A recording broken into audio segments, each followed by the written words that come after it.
Best varicose wines చికిత్సనే పొందండి. నొప్పి లేని చికిత్స కోసం సంప్రదించండి ఎబిస్ హాస్పిటల్. నమస్తే రమగారు, సంక్రాంతి పండుగ శుభాకాంక్షలు. నమస్తే జయ, సంక్రాంతి పండుగ శుభాకాంక్షలు. సుమన్ టీవీ ప్రేక్షకులందరికీ మకర సంక్రమణ శుభాకాంక్షలు. సంక్రాంతి పండుగ వచ్చేసాం.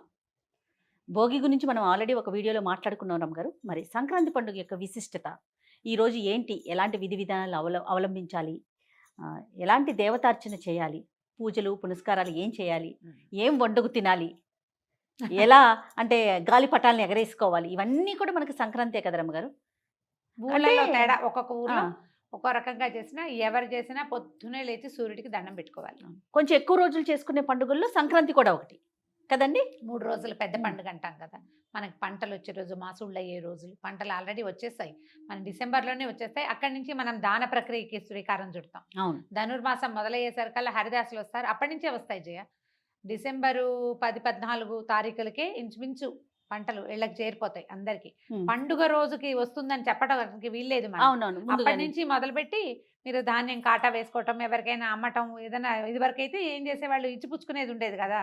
ఏమంటారు మన దాన్ని, బార్టర్ సిస్టమ్. నేను నీకు ధాన్యం కొలుస్తాను, నువ్వు నాకు అది ఇవ్వు, ఇలాంటి వస్తు మార్పిడి.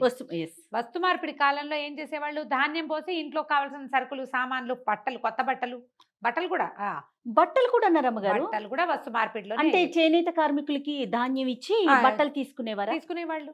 ఓ, బట్టలు అంటే గుర్తొచ్చింది. సో నేను ఎలా ఉన్నాను, మీరైతే సూపర్ గా ఉన్నాను. సూపర్, అద్భుతం, మంచి కాంబినేషన్. మంచి కాంబినేషన్ శారీ కట్టుకున్నారు, పండుగ శారీస్ కదండి. నా శారీ ఎలా ఉంది రమ్మగారు? చాలా బాగుంది, మంచి బ్రైట్ గా. అడిగి మరీ చెప్పించుకుంటున్నాను కదా నేను, వీడియోలో అడగలేం కదా, చెప్పలేం. రైట్. మన ఇద్దరికి కూడా రమ్మగారు రామి సిల్క్స్ వారు ఈ శారీస్ ని స్పాన్సర్ చేశారండి పండుగ కోసం ప్రత్యేకంగా. ఎక్కడుంది షాప్ జయ? ఇది బండ్లగూడ జాగీర్ ఉంది కదా రమ్మగారు, అక్కడుంది. కళ్యాణి రెడ్డి గారు ఫౌండర్ అన్నమాట. ఆవిడ ముఖ్య ఉద్దేశం ఏంటంటే, మన దేశంలో ఎక్కడైతే పట్టు, రకరకాల పట్టు ఉంటుంది కదా, అది మొత్తం కూడా రామి సిల్క్స్ లో అవైలబుల్ గా ఉండాలి, ప్రతి ఒక్కరికి అందుబాటులో ఉండాలి, రీజనబుల్ ప్రైస్ లో ఉండాలి అని. మరీ ముఖ్య ఉద్దేశం చేనేత కార్మికుల్ని ప్రోత్సహించాలి. చాలా మంచి ఉద్దేశం, చాలా మంచి పేరు కూడా మంచి స్ట్రైకింగ్ గా ఉంది, అభిరామి లాగా వినపడుతుంది. రమారావి లాగా రామి సిల్క్స్, నా పేరు గుర్తుపెట్టుకుంటే వచ్చేస్తుంది. సో బండ్లగూడలో ఉంది రమ్మగారు, డెఫినెట్గా విజిట్ చేయండి ఒకసారి పర్సనల్గా మీరు కూడాను. తప్పకుండా. అన్ని రకాల చీరలు, అన్ని రకాల పట్టు అవైలబుల్గా ఉంది. క్వాలిటీ అయితే ది బెస్ట్ అని చెప్పొచ్చు. ఇది నేను కట్టుకున్నది అయితే నాకు చాలా కంఫర్టబుల్గా ఉంది, చూడడానికి కూడా చాలా బాగుంది. మెత్తగా మనకంటే కంఫర్ట్, మీరు అన్నట్టుగా కంఫర్ట్గా అనిపిస్తూ ఉంది. రైట్. సో కొత్త బట్టలు కొనుక్కోవాలి, అప్పుడు వస్తు మార్పిడిలో కొనుక్కునేవాళ్ళు. ఇప్పుడు అప్పటి నుంచి మొదలవుతుంది కదా. ఇంకా ఇప్పుడు ఈ రోజు ప్రత్యేకత ఏంటి, మనకి సూర్యుడు ఉత్తర వైపుకి నడవడం మొదలు పెడతాడు, మకరంలోకి సంక్రమణం అవుతాడు. సంక్రమణాలు ప్రతి నెలా జరుగుతాయి. మామూలుగా మనం ఎట్లా నడుస్తాం, మన కథ చంద్రుడితో పాటు నడుస్తుంది. మామూలుగా చంద్రుడి నడకే కదా. పాడ్యమి, ప్రతిపత్తు అంటే అమావాస్య వెళ్ళిన మర్నాడు పాడ్యమి. అక్కడి నుంచి మొదలుపెట్టి తిథుల వారీగా మనం అష్టమి నవముల్లో పండుగలు చేసుకుంటాం, బోల్డన్ ఉన్నాయి మనకి. ఏకాదశులు ఉపవాసాలు ఉంటాం, పౌర్ణమి ఉపవాసం ఉంటాం, పౌర్ణమి నుంచి మళ్ళీ ప్రతిపత్తు మళ్ళీ మొదలు. మన కథ అంతా చంద్రుడి వెనకాలే నడుస్తున్నట్టు ఉంటుంది. కానీ నిజానికి మన కథ నడిపేవాడు ఎవడు? సూర్యుడు. ఇప్పుడు ఈ సూర్యుడు ప్రతి నెల ఒక సంక్రమణం చెందుతాడు. 12 రాసుల్లోకి, 12 రాసుల్లోకి మారుతూ ఉంటాడు. అది ఏమవుతుంది, కరెక్ట్గా చంద్రుడితో పాటుగా ఉండదు, పాడ్యంతో పాటు ఉండదు. పాడ్యం వెళ్ళిపోతుంది, పాడ్యం దాని దారిన వస్తూ ఉంటుంది. ఈ సంక్రమణం దారిన సంక్రమణం ఇంచుమించుగా నెలలో ఒకే తేదీకి అటు ఇటుగా అవుతుంది. అందుకని ఇంచుమించు మన ప్రతి సంవత్సరము ఈ జనవరి 14-15 తారీఖుల్లోనే మన పండగ వస్తుంది చూడు. అంటే ప్రతి నెల ఇంగ్లీష్ నెలల మధ్యలోనే మనకు సంక్రమణం వస్తుంది. ఈ సంక్రమణంలో తులా సంక్రమణం, మేష సంక్రమణం, వాటిని కూడా ముఖ్యంగా చెప్పుకున్నా కూడా సామాన్య ప్రజానీకానికి తెలియవు. పంచాంగం ఫాలో అయ్యే వాళ్ళకి. తర్వాత సంక్రమణాల్లో తప్పకుండా పెద్దవాళ్ళకి తర్పణాలు విడవటం అనేది ఒక పద్ధతి ఉంటుంది. అవును. తర్పణం విడిచే కమ్యూనిటీ వాళ్ళు దాన్ని జ్ఞాపకం పెట్టుకుంటారు. మనకు మామూలు వాళ్ళకి ఎవరికి దాని మీద పెద్ద పట్టింపు ఉండదు. ఈ సంక్రమణాలని ఫాలో అయ్యే వాళ్ళు రైతులు కూడా కార్తెల్ని ఫాలో అవుతారు. అవును. ఈ కార్తెలో విత్తనాలు వేయాలి, అలాంటివి ప్రత్యేకమైన ఉంటాయి కదా, వాళ్ళకు కూడా ఇది తెలుస్తుంది. ఈ మనం ప్రధానమైనది ఏంటంటే, ఈ మన తర్పణాలు విడవటం అనేది ఒక ప్రోగ్రామ్ ఉంది కదా. ఈ కరెక్ట్ గా ఈ రోజున, ఏ రోజైతే సూర్యుడు మకర సంక్రమణం చెందుతాడో ఆ రోజు చాలా విశేషమైన సంక్రమణంగా చెప్తారు.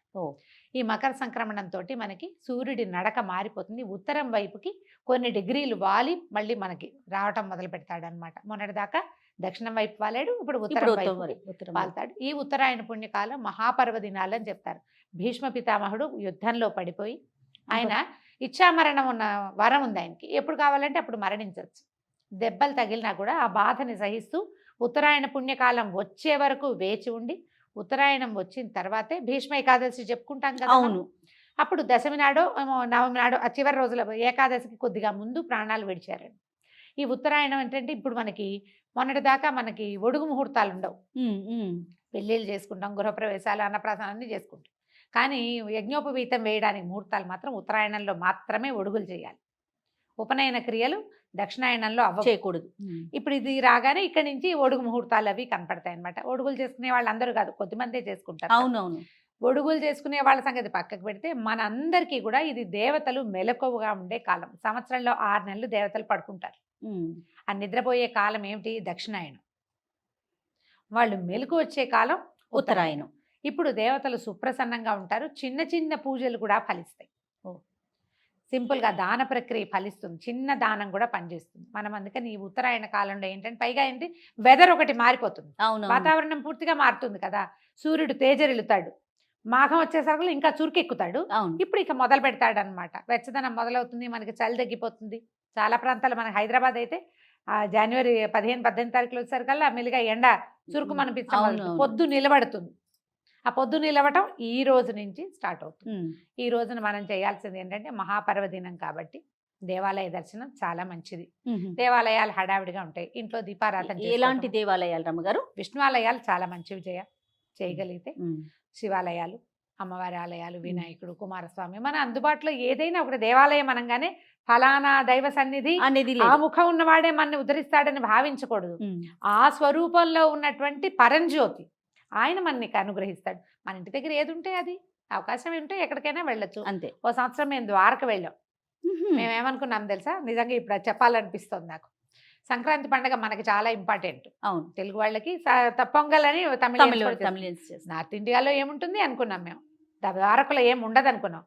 ఉత్తరాయణ పుణ్యకాలమట. అసలు ఎట్లా ఉన్నారంటే ముందు రోజు భోగినాడు ఓ 25 మంది ఉన్నారు ద్వారకా దేవాలయంలో. మర్నాడు పొద్దున సంక్రాంతి రోజు పొద్దున్నే లేచి మేము బస చేసిన చోటు నుంచి దేవాలయానికి వెళ్తే ఇసకేస్తే రాలరు. ఉత్తరాయణ పుణ్యకాలంలో కృష్ణ భగవానుని దర్శనం అత్యద్భుతమైందని మొత్తం ఆ దేవాలయం నుంచి బయట అన్ని సందుల్లోకి క్యూలు ఉన్నాయి. అంతమంది ఉన్నారు. అన్ని చోట్ల ఉత్తరాయణం పుణ్యకాలమే. మనకి వాళ్ళకి తిథులు తేడా ఉన్నప్పటికీ పౌర్ణమి మనకేమో అమావాస్య వెళ్ళగానే నెల మొదలవుతుంది. అవును, వాళ్ళకి పౌర్ణమితో మొదలయ్యే వాళ్ళు కూడా ఉంటారు. అయినా సరే ఉత్తరాయణం పుణ్యకాలమే ఎవరికైనా సరే. ఏదో ఒక దేవాలయ దర్శనం చేయండి. తర్వాత నువ్వులు దానం చేయటం, కూష్మాండ దానం, గుమ్మడికాయ దానం చేస్తే భూదానం చేసిన ఫలితం వస్తుంది. చాలా రకాల దానాలు ఎవరెవరి ఇళ్లలో ఏ ఉంటే మన అలవాట్లను బట్టి. కొన్ని ప్రాంతాల్లో ఏం చేస్తారంటే ధార పోసుకోవటం అంటారు, పసుపు కుంకుమ, తర్వాత ఏమో మన ఖర్జూర పళ్ళు, పటిక బెల్లము, అలాంటివి ఎవరికైనా ఇవ్వటం, ముత్తైదువులకి ఇవ్వటం, పూజ చేసుకోవటము, ఇవి ఇచ్చేసేయటము. తాంబూలాలు ఇచ్చే పద్ధతి ఉంటుంది కదా మనకి. తాంబూలాలు మనకి బొమ్మలు పెట్టుకున్నాం అనుకో, భోగినాడు భోగి పేరెంటం చేస్తాం. సంక్రాంతి పండుగ రోజున విశేషమైన బొమ్మల పేరెంటం చేస్తారు. పండుగ రోజు పేరెంటం చాలా మంచిది.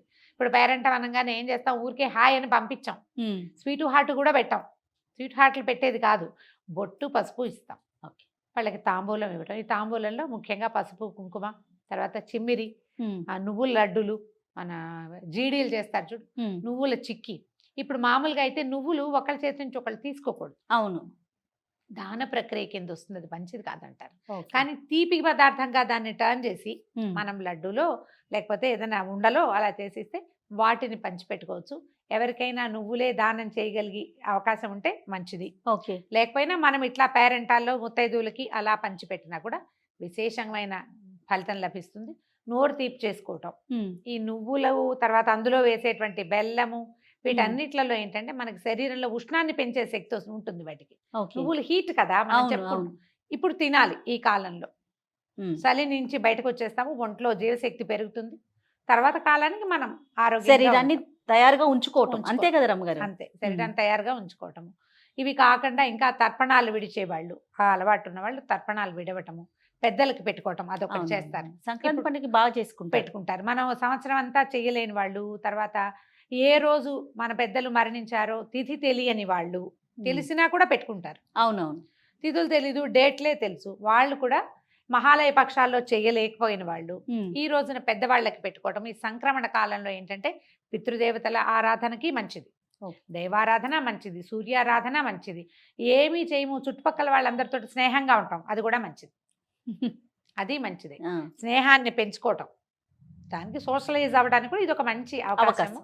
ఎవరెవరి ఇళ్లలో ఎలాంటి పద్ధతులు ఉంటే అలాంటివి, ఇళ్ళ వాకిళ్లలో తోరణాలు కట్టుకోవటము, పిల్లలు కొత్త బట్టలు ధరింపజేయటం, ఎవరికైనా వస్త్రదానం చేయటం, కంబళ్ళు లాంటివి దానం ఇవ్వటం. పాత బట్ట మాత్రం ఇవ్వకుండా కొత్త బట్టలు కొత్తవి. కొత్తది ఇస్తే మంచిది. ఓకే. ఇది పండుగ రోజు కాబట్టి కొత్తది ఇస్తే మనకి పుడుతుంది, ఇచ్చింది పుడుతుందని చెప్తారు శాస్త్రం. అది మనం ఎంత ఇస్తామో అంత అంత వస్తుంది. వస్తుంది మనకి.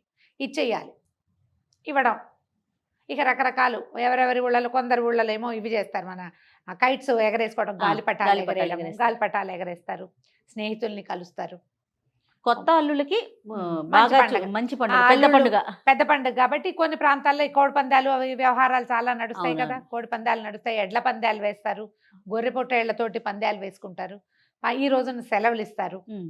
అందరి ఇళ్లలో, అందరి పని వాళ్ళకి సెలవులే. లేబర్ హాలిడే అంటారు. మా వైపు కూడా సంక్రాంతి రోజున సెలవు ఇచ్చేసేవాళ్ళం. ఓకే. కనుమ నాడు పూర్తి సెలవు, ఆహా. సంక్రాంతి నాడు హాఫ్ డే సెలవు. సాయంత్రం అయ్యేసరికి అందరూ ఏవో కొన్ని పనులు చేసి ఎవరో ఒక బుడ్డాన్ని గేదెల దగ్గర, ఆవుల దగ్గర అటపెట్టి పెద్దవాళ్ళంతా మిగతా వెళ్ళిపోయేవాళ్ళు. ఓకే. ఏదైనా పిండి వంటలు చేసుకోవటము. పిండి వంటలు మామూలుగా మనం భోగినాడు చేసుకుంటాము. ఉమ్. అరిసెలు ప్రత్యేకంగా చేస్తారు, అవును. సూర్యుడికి ప్రతీకగా కనపడతాయి. అందులో ఉండే బియ్య పిండి, ఆ బెల్లము, దాంట్లో వేసి నెయ్యి, నూనె, ఇవన్నీ కూడా మనకి సూర్యారాధనకి ఉపకరించే వస్తువులు అనమాట. బియ్యంతో చేసుకుంటాం కదా. ఓకే. ఈ కొత్త వస్తువులతో తయారు చేసుకోవటం, స్వీట్లు తయారు చేయటం, వాటన్నిటిని పంచుకోవటము, ఉమ్. ఇవన్నీ కూడా ఏంటంటే మన సోషలైజ్ అవ్వడానికి ఉపయోగపడే విషయాలు. తర్వాత ఇక ఆరాధన. అందులో మనం అరిసెలు చేసి ఏ దేవుడికి నివేదన పెట్టాం గుర్తు చేసుకోండి, మనమే పొట్ట పూజ చేసుకుంటాం. అది మన ఇంటికి ఎవరైనా బంధువులు వస్తే వాళ్ళకి బంధువులు వస్తే పెడతాం. వాళ్ళకి పెడతాము, ఎక్కడికైనా పంపిస్తాము, అవునవును. ఎవరికైనా ఇస్తాము. విశేషంగా చేస్తాం కదా. పండుగని హాయిగా ఆనందంగా జరుపుకోండి. అయితే ఈ ప్రత్యేకమైన రోజుల్లో కొట్లాడుకోవద్దు, పోట్లాడుకోవద్దు, Yes. వాదనలకి దిక్కండి. అల్లుళ్ళు అత్తవారింటికి వెళ్తే అది ఇవ్వలేదు, ఇది ఇవ్వలేదని పోట్లాడకండి. పోట్లాడితే రేపొద్దున మీకు అమ్మాయిలు పుడితే మీ అల్లుళ్ళు కూడా మీతో పోట్లాడతారు. అంతే కదా. అంతే జరిగేది. కాబట్టి కొట్లాటలు, గొడవలు, తగాదాలు, వాద ప్రతివాదాలకి దిక్కండి. సాధ్యమైనంత ప్రశాంతంగా ఈ రోజున ఏం చెప్పబడిందో, పుస్తకాల్లో చెప్పబడింది ఒకటి, మనలాగా చెప్పేవాళ్ళు, మనకంటే పెద్ద పెద్ద వాళ్ళు చెప్పేది. అవును. ఇప్పుడు ఇవన్నీ కాకుండా వీటితో పాటుగా, వీటిలో కొన్ని నచ్చితే ఇవి తీసుకోవటం, మన ఇళ్లల్లో, మన ఊళ్ళల్లో, మన ప్రాంతంలో ఏం చేస్తారో ఆ రకమైన ఆరాధనా క్రమాన్ని, పండగ జరుపుకునే విధానాన్ని పాటించండి. మూలాలని వదిలిపెట్టకండి. మీ పద్ధతులు ఏవో కొత్త పద్ధతులు నేర్చుకుని అవే మా మంచివని, ఇది చెడ్డవని పొరపాటును కూడా అనుకోవద్దు. మన తాత మామ ముందు వాళ్ళు ఏం చేశారో అది మనం తప్పకుండా చేయాలి. మన మూలాన్ని మనం గౌరవించి ఆ విధానాలను కూడా పాటిస్తూ కొత్త అవే కదా వాటిని మనం భావితరాలకి ఇచ్చేది రమ్మ గారు. ఇచ్చేదంతే కదా. మన సంస్కృతిని మనం ఎట్లా ఇస్తాం? ఎవరిదో దాన్ని మనం యాడ్ చేసుకోకూడదు. Yes. యాడ్ చేసుకోవచ్చు కానీ యాప్ట్ చేసుకోకూడదు. అవి తీసేసుకుని ఇవి వదిలిపెట్టకూడదు. Yes. అవి వదలకుండా మీ మీ పద్ధతుల ప్రకారం పండుగను చక్కగా జరుపుకోండి. రైట్ రామ్ గారు, మరొకసారి సంక్రాంతి శుభాకాంక్షలు అండి. సంక్రాంతి శుభాకాంక్షలు చేయాలి.